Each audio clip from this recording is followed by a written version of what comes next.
Simcha, the celebration of life. Shalom, welcome to Simcha, a celebration of life. I'm your host, Eitan Berger. New York-born Rabbi Goldman originally came to South Africa in 1976 at the behest of the revered Lubavitcher Rebbe OBM to serve as the founding director of this country's first Chabad house in Yeovil, Johannesburg. In 1986, he was appointed the senior rabbi of the Sydenham congregation and recently achieved the milestone of becoming their longest-serving rabbi since the shul was first established in 1943. Since coming to Sydenham, he has devised a range of educational programs and activities which have captured the enthusiastic interest of his community. A popular public speaker with an endearing sense of humor, he is guiding hundreds of families on their spiritual expedition through living Judaism. When I first came, people would be introduced to me, or I'd be introduced to people, Rabbi Goldman, oh, Rabbi, which shul are you from? Was the most frequently asked question. And I would have to explain, well, I'm not here for a shul, actually. I've started a Chabad house. It's a Jewish activity center. We've got a library, adult education, youth programs, radio, this, that, the other. It was a foreign concept in those days, an outreach community center. Thank God today it's, again, part of the landscape. And after being here 7 years doing just that, I started the Torah Academy Shul, which I did. I was the founding rabbi there, and I was there for 3 years. And then in 1986, the Sydenham Shul, the Sydenham Highlands North congregation, whose rabbi had left the country, resigned, retired, invited me to take the position. I didn't apply for the job. And I asked the Rebbe, and who sent me here originally, and the Rebbe, based on his guidance and advice, I was advised to make the move, which I did with his blessing.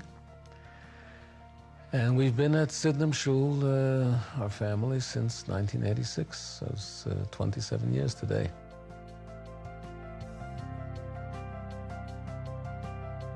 A good sermon is an art, and it takes time.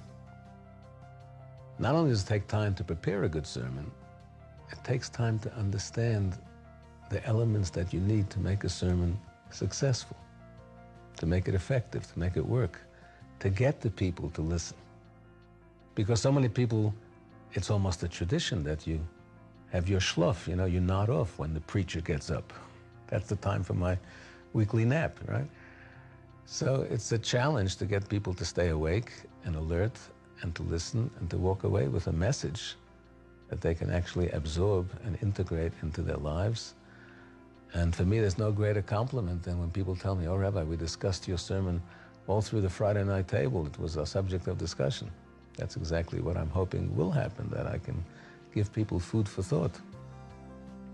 So I will confess, it took me a few years to learn how to connect to people, how to talk in their language, and how to make it interesting. I can sometimes sit, I've got the question, I've got the answer, I've got the message, I've got everything, I've got the intriguing opening line, I've got a powerful message here, but I'm missing a story. I'm missing that anecdote, I'm missing a joke, something to give it a little spice. And it really makes a difference. Then I'd like to think that I'm getting better with time, practice makes perfect. And so I became a Parsha columnist for Chabad.org, and I had a deadline now that by every Wednesday I had to submit a weekly sermonette, we called it. And it was short and to the point, so I basically took my notes of sermons that I had used in the synagogue over the years. I chose the best ones that I thought were the best, the most punchy, or the most interesting, and current, and topical, and relevant. And I used my original notes, which I had, and I transformed it from the spoken word to the written word, and got very good feedback. Lots of comments from readers of the website. And it carried on. I did that for 3 years. And then after that, I realized that I have enough material here for a book. And then it took me a while to choose a publisher. I had a few that were interested, and I wanted to see who would be the best. So it took quite a few years. You know, I started in 2003 and finished writing in 2006, and the book only came out in 2012. And thank God it's been well received.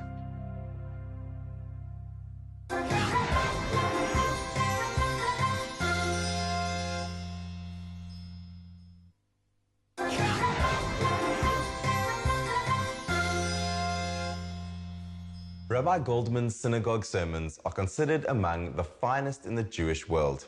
Many have been published online through international website Chabad.org, and today are being translated into Hebrew, Spanish, and even German. He is in great demand as a public speaker and has delivered many important addresses in South Africa, the USA, Europe, and Australia. It therefore would come as no surprise that Rabbi Goldman would publish a book of his sermons entitled From Where I Stand. Every rabbi has an airport story. In fact, some rabbis have so many airport stories that I wonder if they've had so many journeys as they have stories. So, I share an airport story of my own. Some years ago, I was traveling from Joburg to Cape Town to give a series of lectures at different shuls. And as fate would have it, the plane was delayed on the runway. Everybody's on the plane, it's a full plane, and there's one delay after another. First it was 30 minutes, then it was this. Eventually, I was supposed to give a lecture at 8 o'clock in one of the synagogues in Cape Town. It was an afternoon flight. I left plenty of time. We landed at 10 o'clock that night, so I missed that lecture completely. So, what was the story? The story was that I was just observing different passengers and their reactions to these delays. Some people got very angry, screaming and shouting, giving the poor flight attendants a hard time. Others simply sulked in silence. And I couldn't help thinking what a lesson this was on the subject of divine providence and who really runs the world. I had given myself enough time to get to my 8 p.m. lecture punctually, but clearly God had other plans. I called it From Where I Stand, and there's a very nice picture on the cover of From Where I Stand, my pulpit, and the Aron Kodesh, the Holy Ark area in the Sydenham Shul. And the subtitle is Life Messages from the Weekly Torah Reading. So it's not just dissertations on the Torah reading, but it's always something that has the message that the Torah is eternal and that the Torah is relevant today. It's not old or old-fashioned or out of fashion or obsolete, God forbid. It's as current, as relevant as ever. In fact, when I speak from the pulpit, I myself marvel at how every week in the changing parsha, in the changing chapters of the Bible, you can always uncannily find a message for current events happening today, here and now. And I think I've taught that to my congregation, that the Torah speaks to us today. Yes, God gave us the Ten Commandments over 3,000 years ago at Mount Sinai when the Jews left Egypt, but it was meant to be for all time. God is eternal and His wisdom is eternal. It doesn't become old-fashioned or obsolete. Yes, we have to know how to apply it to the modern contemporary situations. Jewish law has to, have to apply it. For that we have experts. But the messages, the moral message, eternal and timeless. So who is in control? The best laid plans of mice and men don't necessarily get us to our destinations on time, even if we do get to the airport early. I could have become angry myself. I was upset. It never happened to me before that I missed a lecture. But my conscience was clear. I had left more than enough time. The fact that I didn't make it was not in my hands. So who runs the world? it helped me become more philosophical that the one above runs the world, actually.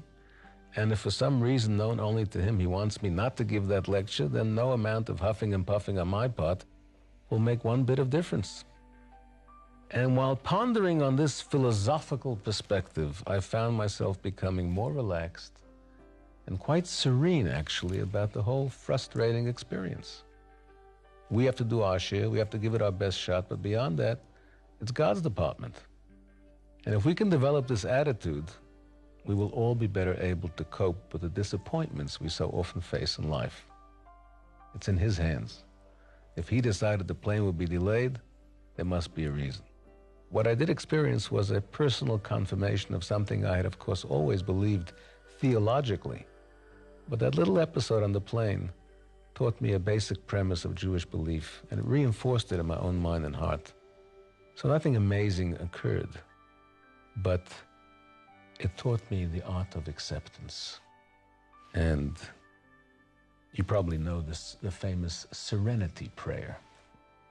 God, grant me the serenity to accept the things I cannot change, the courage to change the things I can, and the wisdom to know the difference.